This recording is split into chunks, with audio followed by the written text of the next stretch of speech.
Contrary to popular belief, I tried to meet Kokichi halfway and tried to get his character. I thought, well, he's completely broken from the standpoint of the game itself, but maybe his bonus content will give him the much needed context he should have.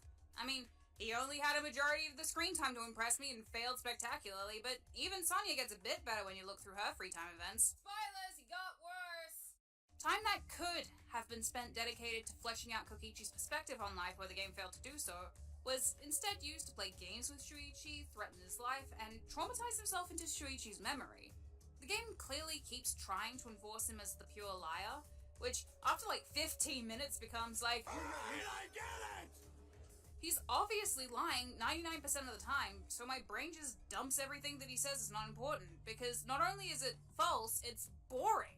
Now, I value honesty and truth really highly, and I completely despise lies. That is part of my natural code. I prefer the harsh truth to a beautiful lie. So, naturally, I just hate Kokichi from the start, purely because he only tells lies, and I find that reprehensible, right? Not right. There is another liar, whom despite all odds, became my absolute favorite character from the game that she starred in. I'm talking about Miuruma. Ah, gotcha, didn't I? No, I didn't. Everyone knows Kirumi's my favorite now. I'm talking about Celestia Ludenberg, the liar character, done correctly. A pure evil character, done correctly. And even from before the game came out, I kept joking that Kokichi was the horrible Celestia Nagito love child that they had left abandoned in a dumpster behind a gambling den. And then the game came out, and the joke wasn't so funny anymore. But just like Angie, Celeste really is Kokichi's superior in the departments that they share. Not only does she manage to keep a consistent ideology, but I have a desire to listen to the lies she says. And no, it's not just because I'm a simp. Her lies aren't used to obscure what character she lacks, but to enhance the character she has. Celeste has a philosophy regarding her lies, and it informs all of her decision-making in-game. It's not like Kokichi, where he just lies because the plot demands he be a foil to Shuichi, and hey, truth, lies, reality, fiction, it's all connected! One thing I did neglect to mention in the previous script is also whether a character is able to stand on their own. As in, would this character function if their foils and relationships were changed or removed altogether? Angie would be able to stand on her own. Celeste would be able to stand on her own. Kokichi would not.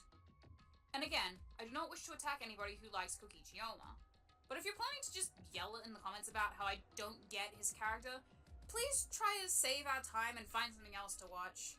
I've tried to get his character, and the more I try to get his character, the more holes I find and the more frustrated I get. Eventually, there comes a time where you have to say, fuck this shit.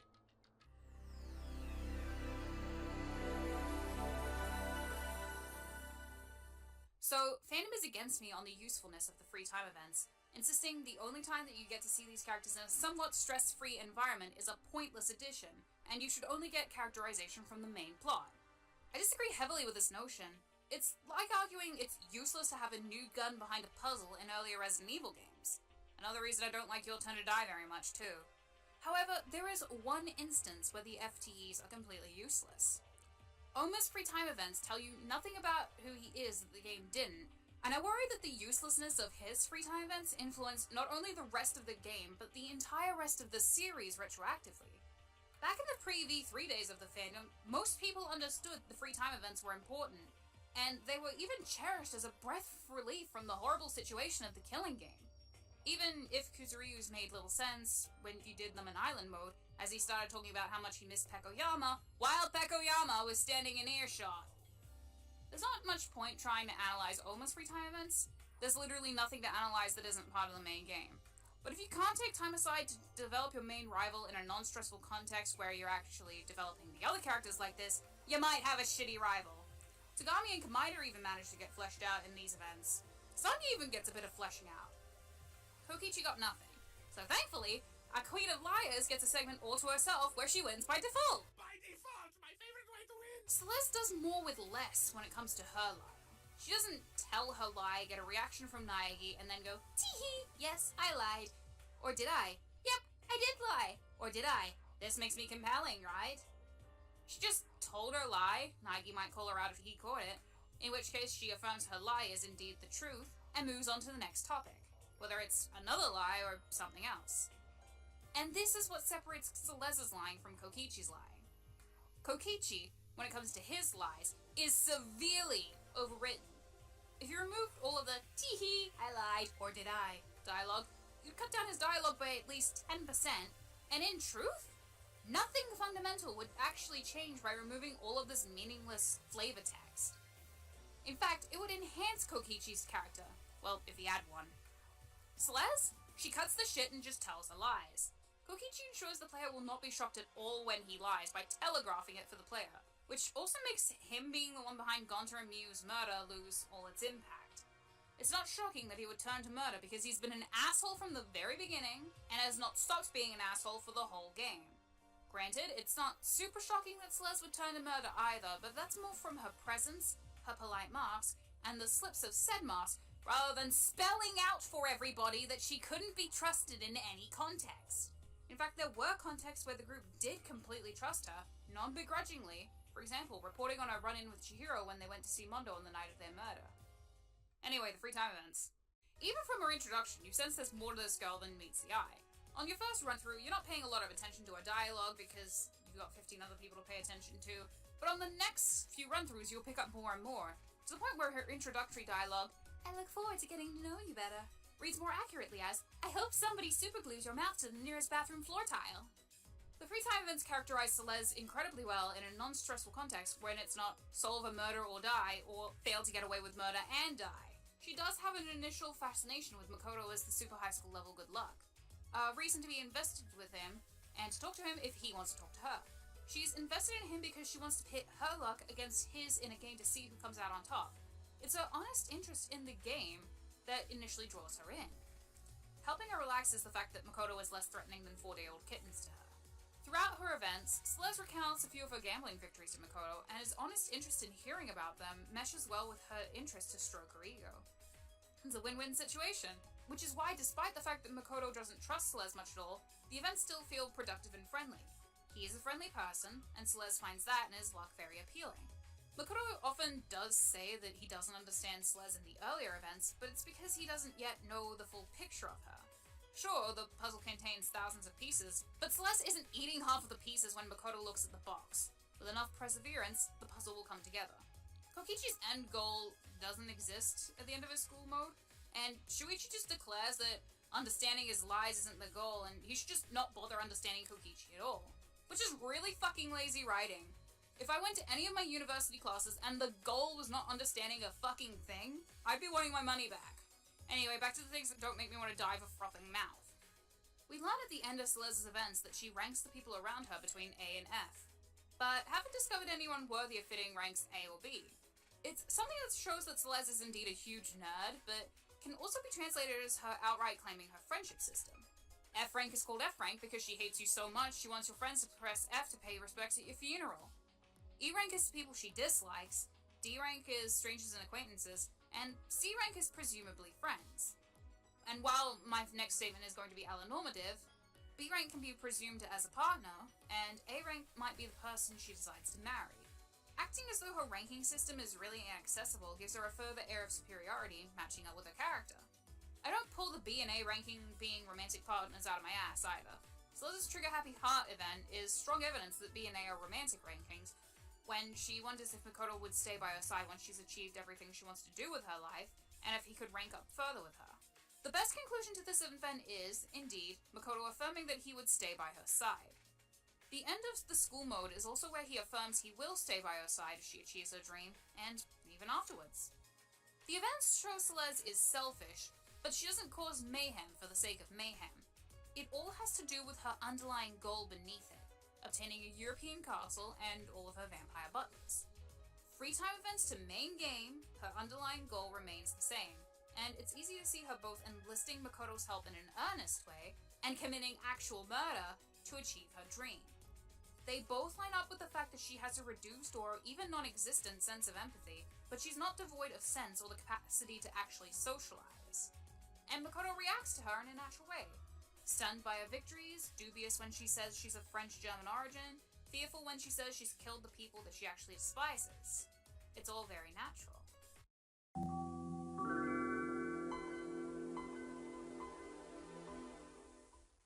So, Both liars had a giant overall plan that they attempted to execute to reach their own goals.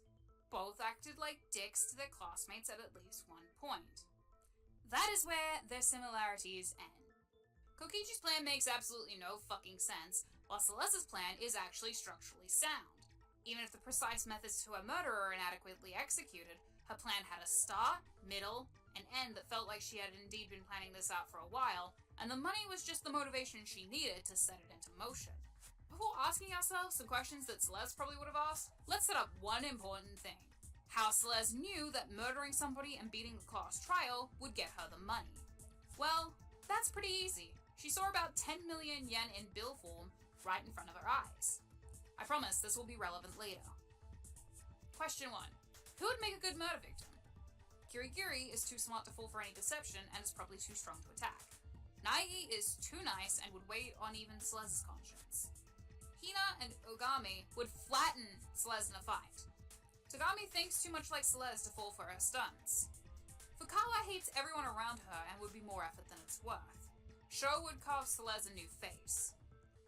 While Hagakure is a moron, he is more suitable framing material, especially considering the motive. That kind of left Ishimaru and Yamada as Celeste's only options for murder. Both Ishimaru and Yamada would be able to beat Celeste in a fight if she challenged them one-on-one, and Ishimaru could probably beat Celeste even if she did catch him unaware. However, Celeste knows that Yamada is a simp and can be easily persuaded to her side. Question 2. Steal alter ego. That wasn't a question, but Celeste did it anyway, to drive an even bigger conflict between Ishimaru and Yamada by making them think the other stole it. This aids her in the next step of her plan. Step 3. Go to Yamada in the middle of the night and claim that Ishimaru assaulted her. People say that she claimed he raped her as well, but when I looked into it, I found that she claimed he physically abused her and took obscene photos of her, which, while sexual assault, isn't rape. Alongside claims that Ishimaru had stolen alter ego and that Ishimaru was planning to kill Yamada as well, that was enough to get Yamada on board with Celeste's plan. Which, I'll remind you, is the first time that Celeste has been portrayed as explicitly untrustworthy. She didn't run around the academy yelling, "Hello everybody! Hon hon hon, I'm a liar! Look at this obvious parallel I have with Kyoko Kirigiri and how my rich girl status mirrors Togami, which is Naegi's parallel!" At least all of her ships are healthier than Sayoma. Hell, her telling the truth was what got Mondo caught for his crime. She acted like just another player in the killing game. Sure, her title was always hovering over her, but surprisingly for someone called the Queen of Liars, it was more subtle. She absolutely could have survived if she didn't slam a hammer into Yamada's skull, but she didn't want to survive with the others. She hated pretty much everybody around her, and she says as such in the end. She was desperate to escape no matter what, and the money would give her what she needed to achieve her dream. So of course, after they managed to kill Ishimaru and confuse the hell out of the rest of the student body, she would slam a hammer into Yamada's skull. He wasn't anything special, just a pawn to her. Everything she does serves her goal: escape the school. Her two motives being, I hate everybody around me and the idea of being friends with them makes me sick, and the money is what I need to achieve my dream of vampire butlers in a European castle, and this was such a simple way of obtaining it. Celeste's plan does fail in the end, and even her act of kindness in the end does not redeem her horrible deeds. The game doesn't try to pull you with, oh, she was really just a fun little gamer girl who sometimes has heated gamer moments in the middle of gambling matches or fights for her life that she instigated. She hands the key off because she doesn't have any more use for it. Her goal failed, and she has no reason to die with alter ego forever lost. Especially since if she does give it to Kyoko, she can get revenge on the person who set her up to fail in the first place from beyond the grave. Or maybe you do want to take the route where there's just a little bit of good inside of the evil villain that Celeste was. Admittedly, I still think she had the capacity to redeem herself, even if she did let Yamada take the fall for her, because he actually did have some capacity for murder inside of him, and Celeste just pushed him towards it. Unlike some characters. The game doesn't try to hammer in what you should think of Celeste. It presents her deeds and her motive in a very clear way, and allows the player to cast judgment on how evil her acts were. Overall, Celeste's plan makes sense. She has a motive, a goal, takes steps that feel natural and progressive to try and achieve it. Even if it failed, it was a plan that was structurally sound. Now, let's go over Kokichi's plan! This plan is so bad, guys, holy shit. Alright, so first, we need to set up a point for this plan to actually begin because it is both incredibly convoluted and yet really bare bones. I'll be generous and say it's around the time that he commissioned Miu for the Electro Hammers, so about chapter 4. First off, it's not made clear at this point what exactly Kokichi's plan is. Is it to escape with everybody? Then why is he being secretive and not working with everybody else? Like, yeah, the mastermind is watching, but if he's creating EMP bombs and hammers, then he already knows the mastermind is watching their every move through some means, so there's no point to being secretive. The mastermind knows what you're doing anyway. May as well reluctantly trust people rather than cut yourself off from everyone around you like a mega paranoid numpty and still get spied on by the mastermind. Sure, Kaide died when she tried to get everyone to work together, but Kokichi only saw the end result. Kaide attempted murder and died for it. He completely ignores why she did the murder, to protect everybody else. The rest of the motos weren't under the threat of everyone dies if nobody kills anybody.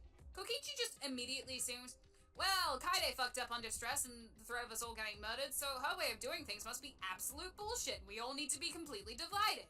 For a character that's supposed to be intelligent, analytical, and pragmatic, this way of looking at Kaide's goal is ridiculously short-sighted. Is it to make everyone see the outside world so they give up and die? He doesn't know the outside world is fucked at this stage of the game. Nobody does, which makes the Electro Hammers a weird thing to request.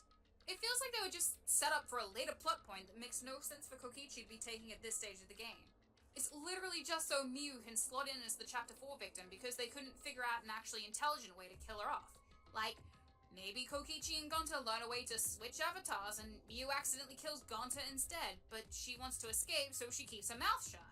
Kokichi figures out a way to get Miu to accidentally kill herself with the virtual world.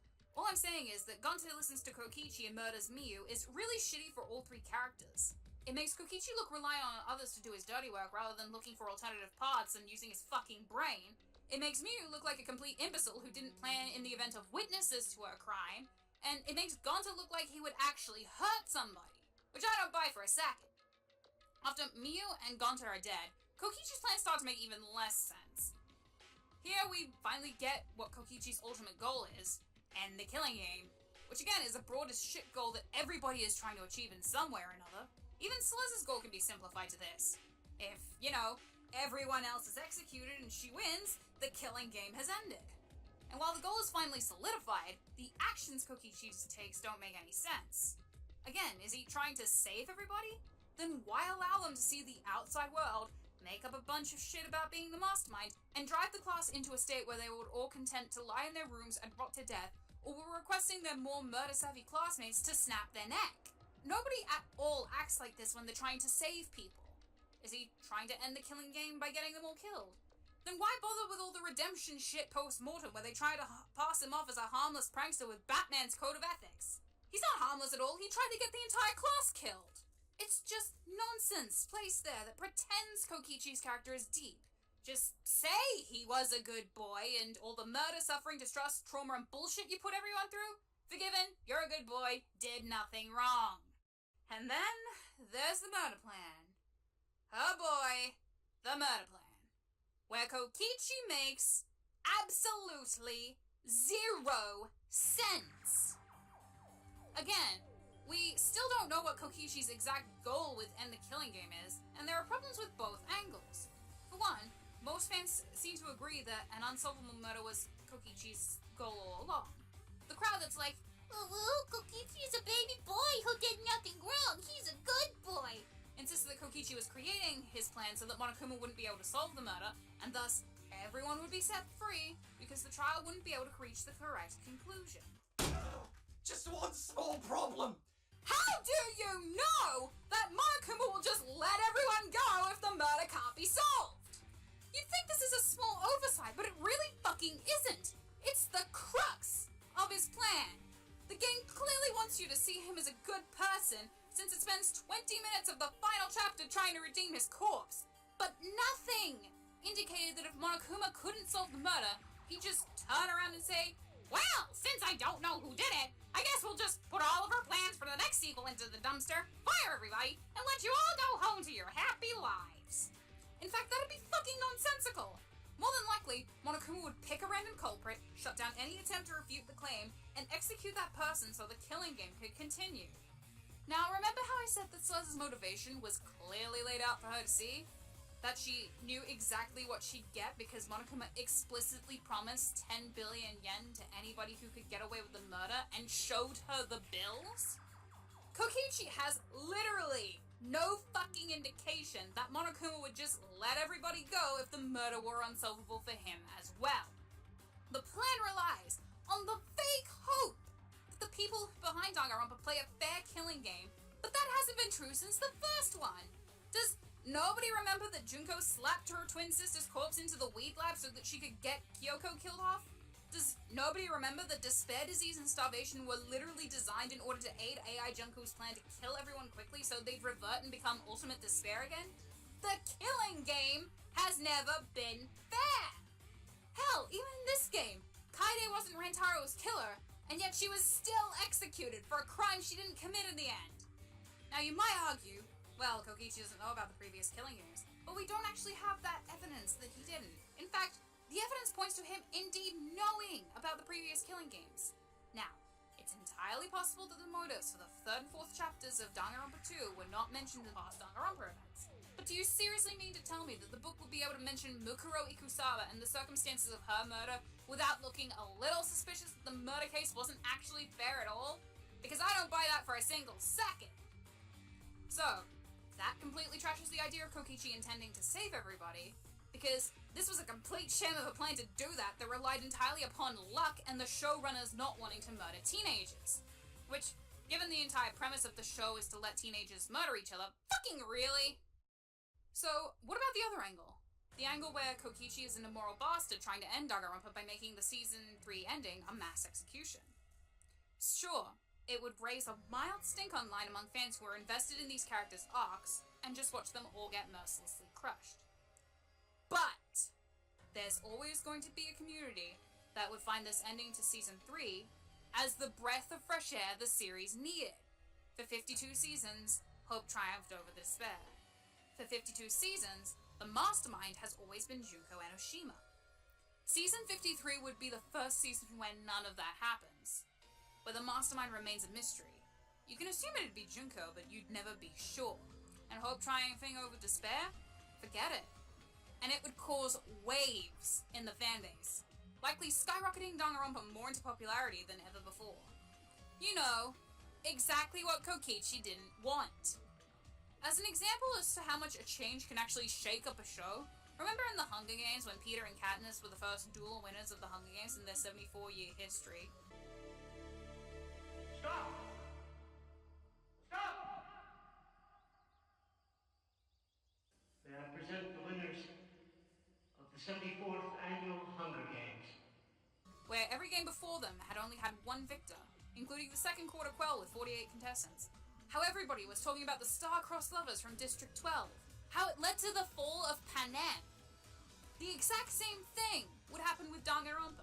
Season 53 would be a shock, but it would be talked about for years to come. You see what I mean when I say his actions don't serve his goal and his motives are flimsy? Given how he's supposed to be characterized as intelligent, I fail to see how Kokichi wouldn't have thought of this. Kokichi's plan makes absolutely no sense, and it relies on luck and shit he would literally need clairvoyance to have the foresight to do.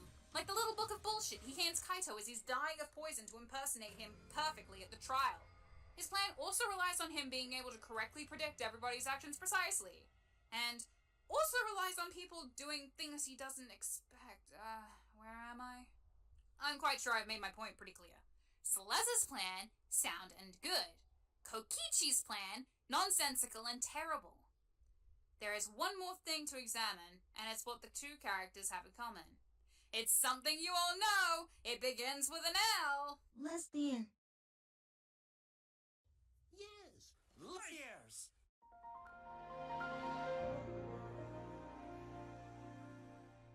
Both Celeste and Kokichi are known for being liars. But ask yourself this question. Why are they liars? Celeste's purpose for being a liar, aside from being a minor foil to Kyoko Kirigiri in much the same way Togami is Naigi's foil, is to serve her persona, as well as serve a reveal that is, for many people, both shocking and makes complete sense. However, Kokichi's only purpose as a liar is to be blatantly thematic. His job is to stand there and yell, "Look at me! I'm a liar! And Shuichi's a detective! We're character foils to one another! I act like a dick 99% of the time! I get redeemed post-mortem for no reason whatsoever! Please love me, I need to make rent. The divorce with my second-in-command of Dice has been finalized and I have 7 kids to feed. What happened? What happened to the subtlety of the themes? How Nagi and Togami weren't blatantly stated to be foils of one another, and the game didn't hammer in, do you get it? Nagi is the working class and Togami is the millionaire-billionaire class, and the upper class has no regard for anyone below them. Togami is a criticism of the mega-rich, and he is only redeemed when that money is stripped from him and he must rely on his skills. Sure, that was kind of mentioned, but you were left to realize that for yourself. What happened to the subtle lying? The lies that I enjoyed getting wrapped up in. How there was the occasional blatant lie used to brilliant effect, to make people feel smart for picking it up, while a less blatant lie slipped under the radar. Oh wait, she never left. And that's because there's still a truth to Celestia Ludenberg. I bet there's a bunch of comments down there already going, lol, you mean Taiko Yasuhiro? And to that I say... Correct! Taiko Yasuhiro is the truthful Celestia Ludenberg. Celeste explained herself that she hated her birth name and she hated her birth self. Her birth self is a boring, short-tempered, ill-mannered girl like any other in her hometown. While Taiko still possessed a lot of Celeste's strengths, it wasn't enough for Celeste, and she invented her new identity to try and breathe entertainment into her life. To try and make it fun. We can see that she enjoys the gamble as well. She mentions that in her 5th free time event she was disappointed in herself for spilling tea on her favorite dress and having to win the tournament faster than she would have liked in order to go get it clean so she wouldn't ruin it. And after becoming a Lolita myself, I can completely understand her reaction. While she clearly cares about her clothes, I mean, the alternate ending to Danganronpa 1 proved that, she also clearly cares about the thrill and the fun of reveling in her opponent's defeat and playing with her opponents. It entertains her. It was the boredom of Taiko Yasuhiro that birthed Celestia Ludenberg.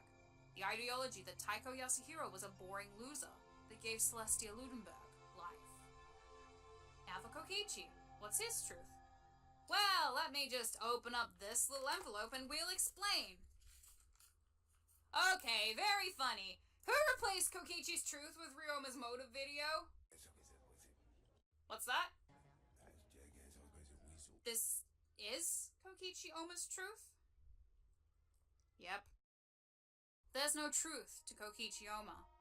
The closest we get is, he's a funky little prankster in Dice who does harmless pranks and never wanted to kill ever. Except the game directly contradicts this. We never see Dice, beyond that one photo. We never see Kokichi Oma's no-killing code. We do not see that Kokichi. For all intents and purposes, it does not exist. That truth is another lie. A human cannot function without truth.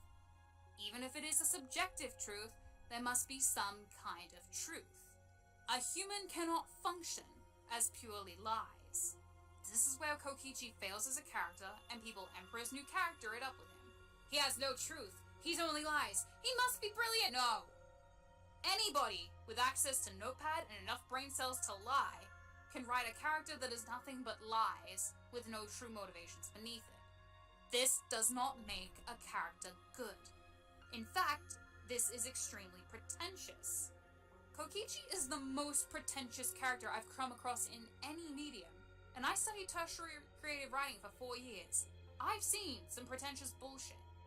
Celeste and Kokichi are both nothing without their lies, but for entirely different reasons and ultimatums.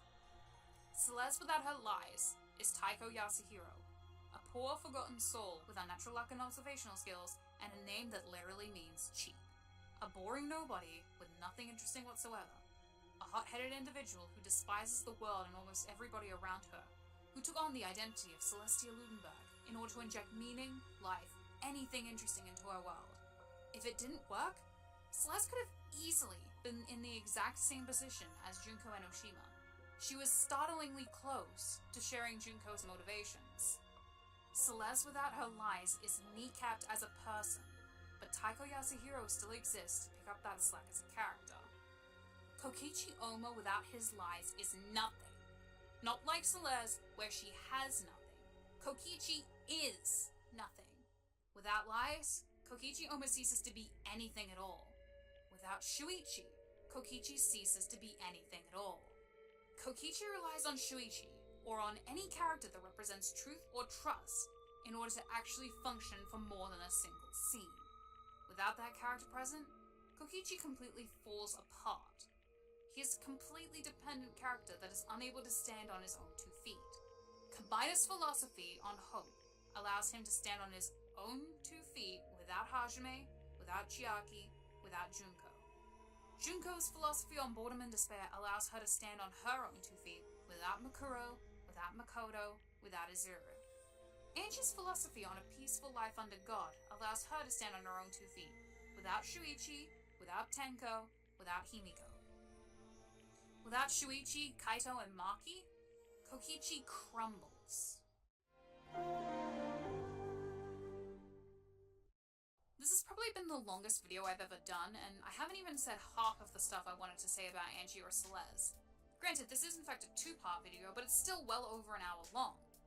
I'm sorry that it took so long to release. I didn't want there to be a massive gap between the parts and their upload dates. Truth be told, this video was kind of exhausting to make.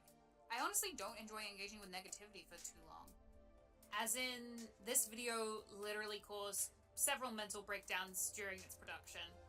It was really the worst video I've ever had to produce, and I honestly doubt that I'll ever produce a video like this again, just because of the mental toll it took on me to produce.